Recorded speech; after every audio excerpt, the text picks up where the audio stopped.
As multiple crises pile up for Biden and Democrats, are we looking at a red wave in 2022 and 2024? Joining us now, Pam Bondi, former Florida Attorney General and America First Policy Institute Law and Justice Chair, along with New York Post columnist and Fox News contributor Miranda. Devine. Ladies, welcome to Kudlow. Thanks for joining me here. I appreciate it.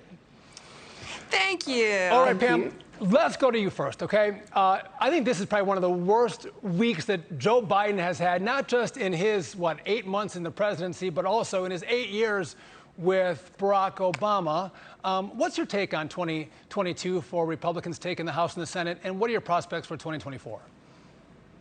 Oh, well, 2022, we only need, as you know, Sean, we only need 5 seats to take back the House. And I'm working on MAGA Action, and we are targeting over 20 Trump-endorsed candidates for the House to take back the House. We are going to take back the House, and we're going to take back the Senate the same way. 2024, if things don't change, they are already in big trouble. To quote President Trump, Sean, he released something today, and he said, "Do you miss me yet? Tragic mess, Afghanistan, open borders, crime through the roof, inflation, oil through the roof. Do you miss me yet?" I gotta tell you, I hear from more people, Pam, when they say, listen, I didn't love all the tweets, I didn't like all the fights, but man, do I miss his policies, especially having 8 months of Joe Biden.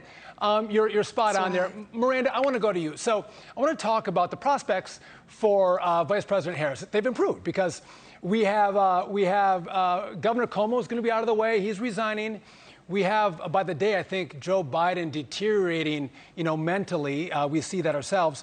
But when you look at her prospects, is it going to be incompetence or her inauthenticity that is the biggest hurdle she has to overcome if she's going to be the president in 2024 replacing Joe Biden?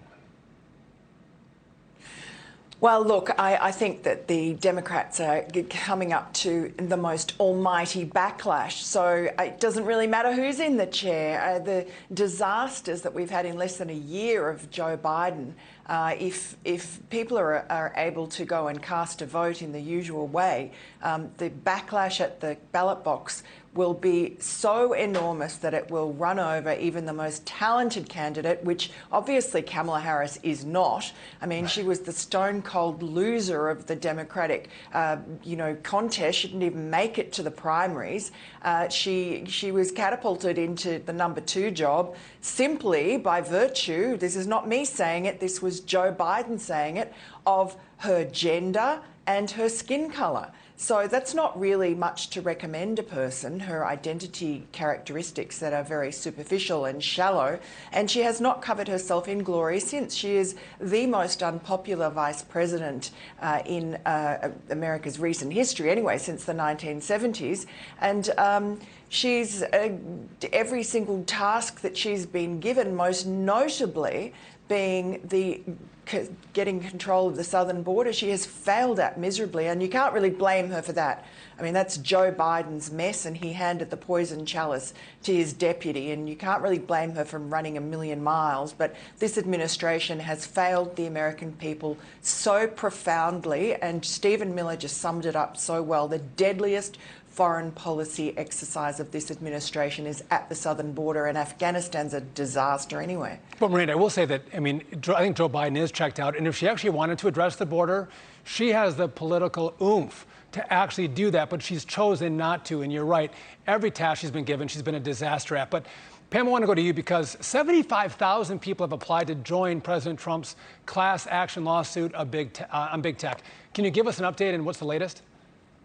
Yeah, sure, Sean. At America First Policy Institute, which I'm proud to be a part of, we have received over 79,000 stories of Americans. And just to tell you really quick, this is very interesting. A police officer who we should all be thrilled was Illinois' Police Officer of the Year. Facebook took it down because they said it was a sensitive social issue. Yet, what remains up? Defund the police.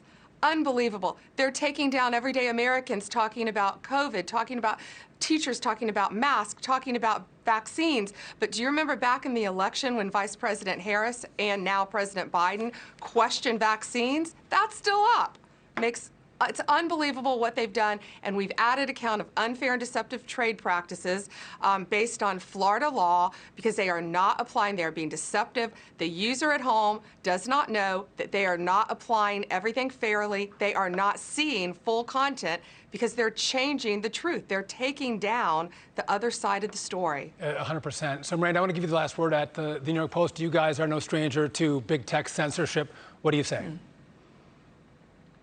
Well, look, the problem is that these people have become publishers. They are now deciding what is fit to print and publish and what isn't. And it seems that they always come down on the side of the left. And the New York Post, our story about Hunter Biden, completely vindicated, and that was just suppressed and censored before the election.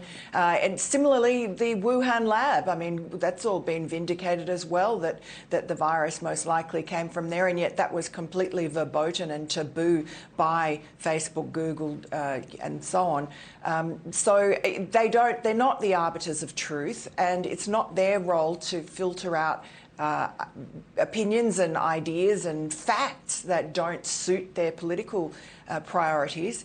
So I hope that President Trump, I hope that Pam Bondi's and these other lawsuits that are going through have some impact. I think really these companies, enormous multinational companies, need to be broken up just as the railroads were. Yeah, I hear this time and time again. I think this is a really big issue that doesn't percolate in polling, but so many Americans are concerned about censorship on big tech. They saw what they did to the New York Post. They saw what they've done to President Trump and Pam. And to think that 79,000 Americans are trying to join a class action lawsuit with the president, I think that shows the energy behind trying to get some balance to speech on these platforms.